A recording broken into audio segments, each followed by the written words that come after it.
Kamusta mga ate, kuya, beshi? Si Chari po ito mula sa The Sun, Moon, Stars, PH Tarot. Ipapaalam ko lang po na ito po ay isang general read o pangkahalatang pagbabasa at maaring hindi lahat ay magtugma sa inyong sitwasyon. I-check din nyo ang inyong Moon, Rising at Venus sign. Baka doon mas tumugma ang read para sa inyo. At kung ang mensahe ay tama sa inyo, paki-like lang po at mag-subscribe kung hindi pa ninyo ito ginagawa. Okay, mag-umpisa na po tayo.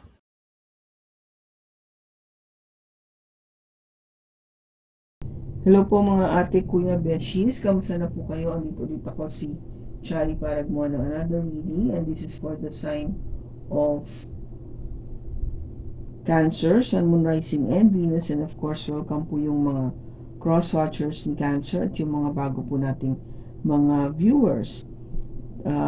I hope na naging okay po ang inyong araw o itong linggo na to.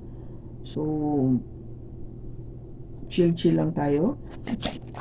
Okay, tignan natin kung ano yung message o enerhiya na mapipick up natin para sa'yo, Cancer, at saka para rin sa yung cross-watcher.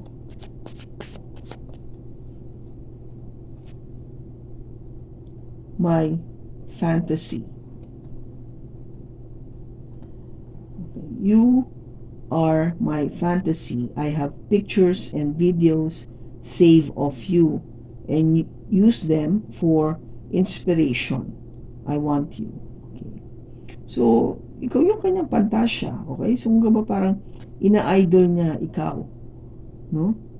Cancer, siguro yung physical feature mo talagang na-attract siya mabuti sa'yo. No? Nagustuhan niya kung ano yung physical na yung pag-iitsura. Okay? O paano ka pumorma, manamit, mag-ayos, no? Maybe there's something that is talagang eye-catching sa iyong face. It could be your smile, your eyes, no? Your lips, your hair, your skin, mga ganon. Kaya, kung gabatong person mo is talagang parang wow. Alam mo yun, napapawaw siya sa'yo every time nakikita ka niya. Which is nice, no? Kasi, para imagine mo, sa dami-dami ng tao rito sa mundo, ikaw lang ang talagang, sabihin natin, tinititigan niya. O, diba? Kasi syempre, marami naman tayo nakikita, di ba? Kasi everyday, we meet a lot of people. Syempre, nakikita ng ating mga mata kung anong itsura nila. Pero, iba yung meron talagang tinititigan.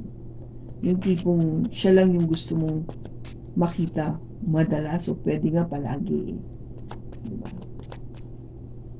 Kasi merong something sa iyo that really kung ba nati-trigger yung person mo na magustuhan ka. Kasi di ba sabi niya, I want you. Gusto ka niya. So, tignan natin sa tarot. We have the Six of Cups.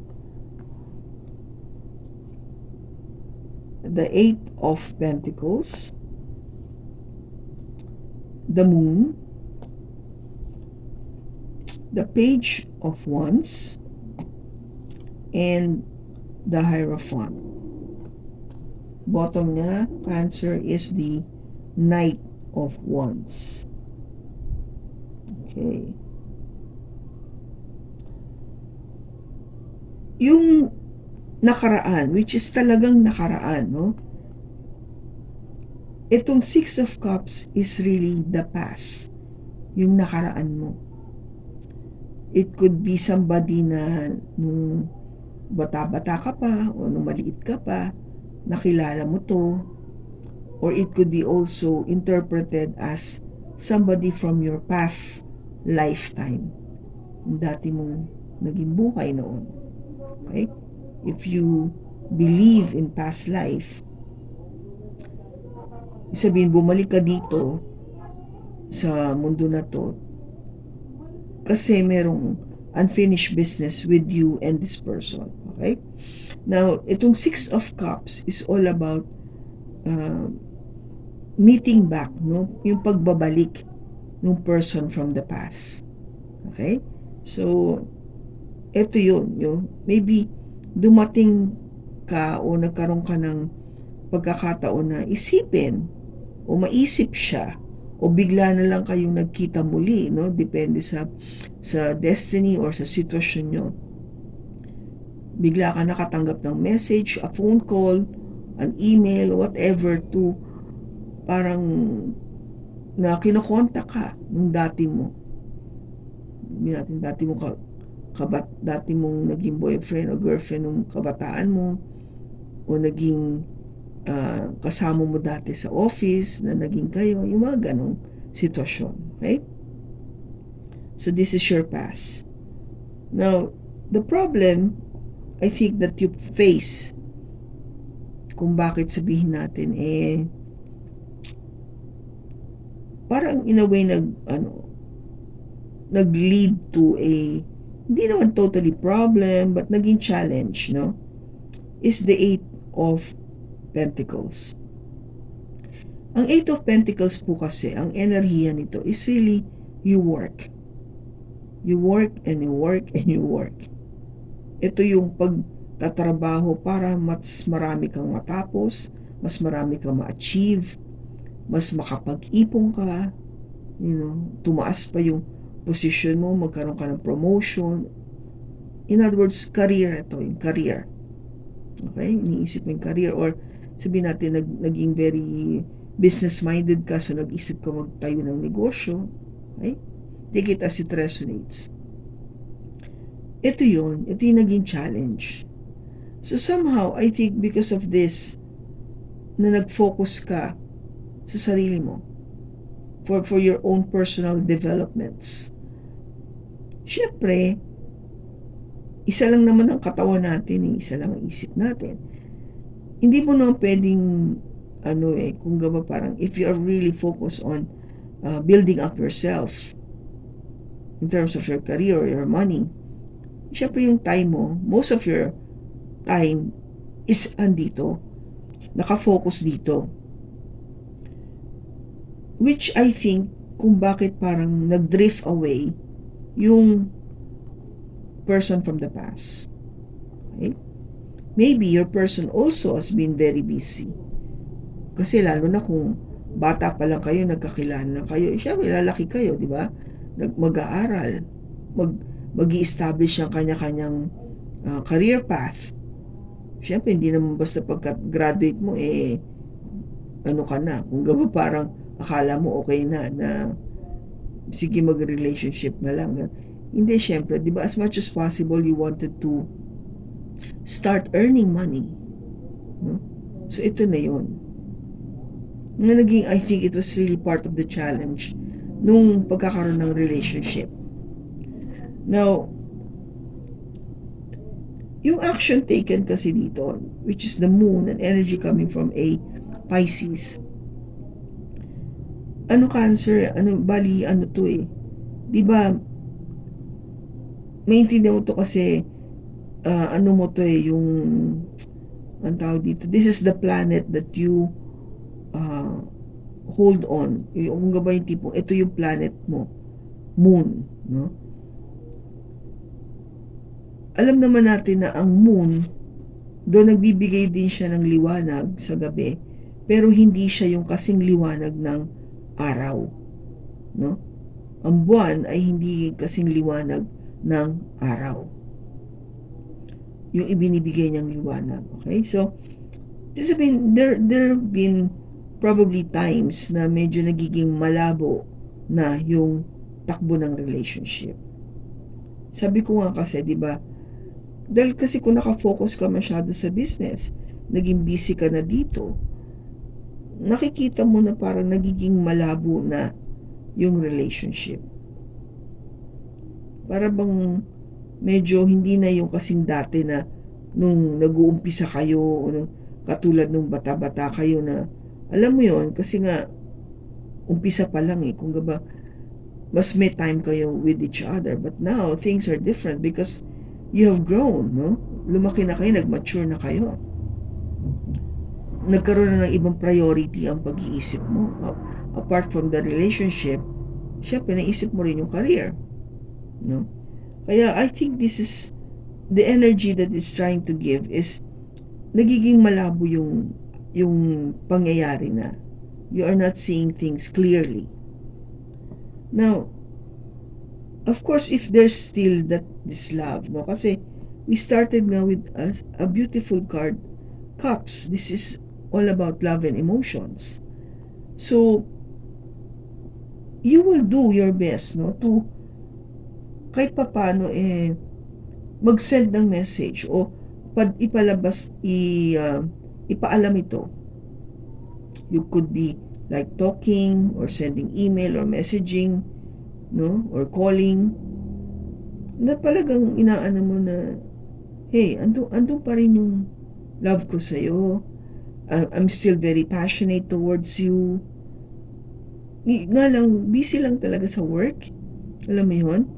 Na talagang, syempre, nagpo-focus tayo dyan kasi ito na yung pagkakataon na para i-grab natin yung para magkaroon tayo ng fulfillment, di ba? As an individual, kasi pinag-aralan natin to, nag-spend tayo ng ilang taon sa school to be what? A nurse, a doctor, or a lawyer, or somebody who's good at business, o magaling sa computer, etc. Whatever career you've decided to take. But parang gusto mo lang kasing i-ano sa kanya, parang reassure na nag-ano lang talaga, kung gaba parang naging busy lang, but andun pa rin ako, andun pa rin yung feelings ko towards you. And if you were able to express this passionately to each other, ang advice kasi, or somehow ang magiging outcome is yung pagiging solid nyo pa rin. With the Hierophant, this is all about getting into a relationship that is institutionalized or traditional, which is marriage. Ito yung magtutuloy ito sa pagpapakasal, something like that. Kasi parang inano mo lang kung ba you prepared, you both prepared each other na parang eventually you want to get married or settle down. Okay? Though syempre sa umpisa, hindi mo agad maintindihan kasi kung gaba this process, no, this part is challenging talaga. Matagal ang binubuno mo ditong oras, panahon. Minsan nga, di ba, sabi ko to a point na wala ka ng time.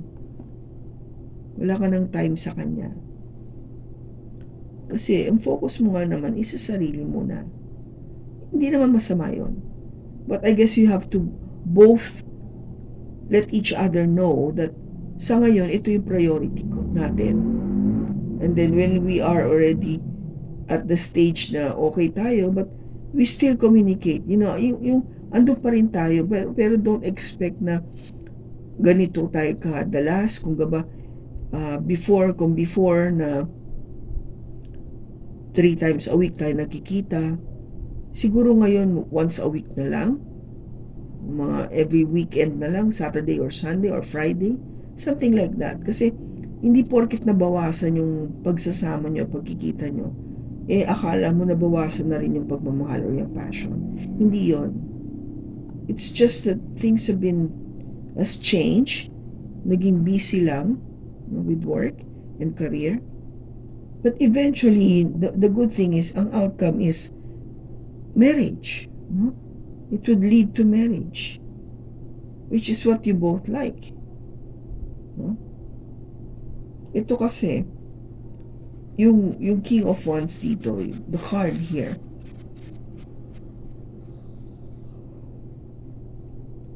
ito yung ibig sabihin na kasi is, this energy is more of like in and out, in and out. labas-pasok. Yung tipong, andito ngayon, mamaya-maya wala, absent, o may ginagawa, busy. But it doesn't mean na nawala na yung passion. Kasi this is once. Sabi ko nga, maybe talagang busy lang. Which is understandable. Okay? So, wag ka yung parang malungkot o ma-dissatisfied. I think you will just preparing yung kayong dalawa for this, for the marriage. Okay? While you're being prepared by God for this marriage. Let's clarify. Bakit andito yung 8 of Pentacles?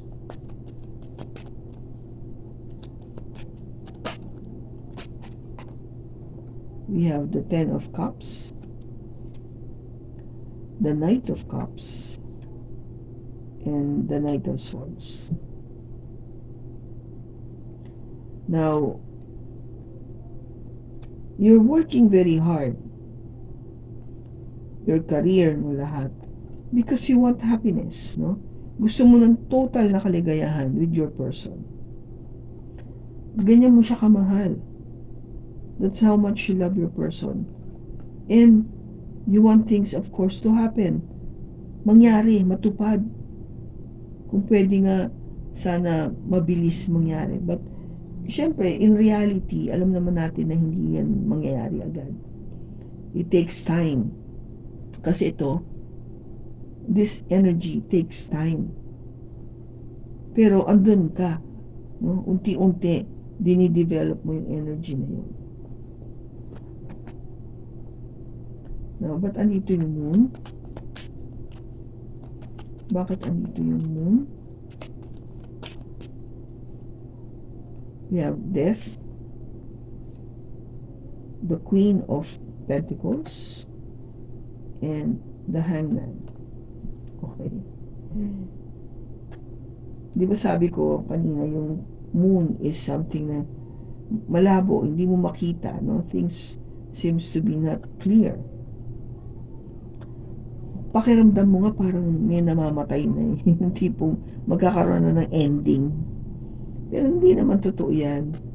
Kasi yung pakiramdam mong ending na yan is because you wanted things to be really stable. You want things to be secure. Hindi lang sa emotion, but financially, in terms of practicality in life. Siyempre, gusto mo maging stable kayo. And the only way to be stable is you work. No? You work very hard. You work on your career, you work on your education, para nga matupad yun. And you won't have this feeling of parang stagnant o parang tipong wala na. Hindi ko na alam. Parang nakahang na lang ba tayo? Walang movement, walang galaw, walang developments. Di ba? Kaya yun yung nakikita mong malabo.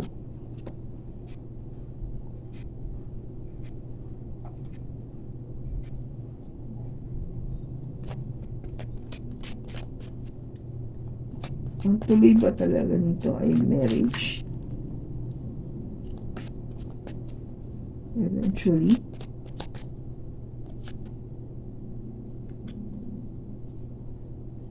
Ang tuloy ba nito ay marriage? Yes. You have a new cycle. No? And sabi ito, the world.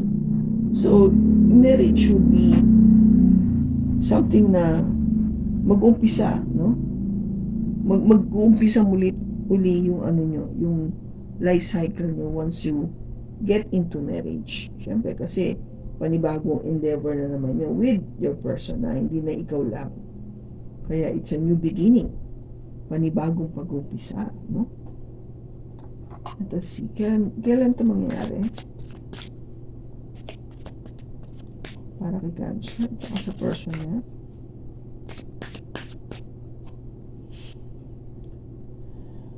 Fall time. So, ibig sabihin, yung mga tipong autumn.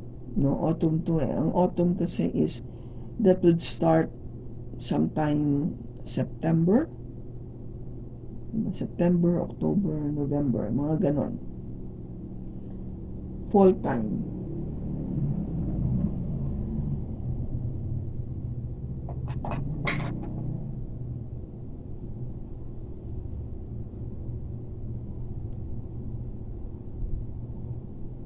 Now, of course, this is very general.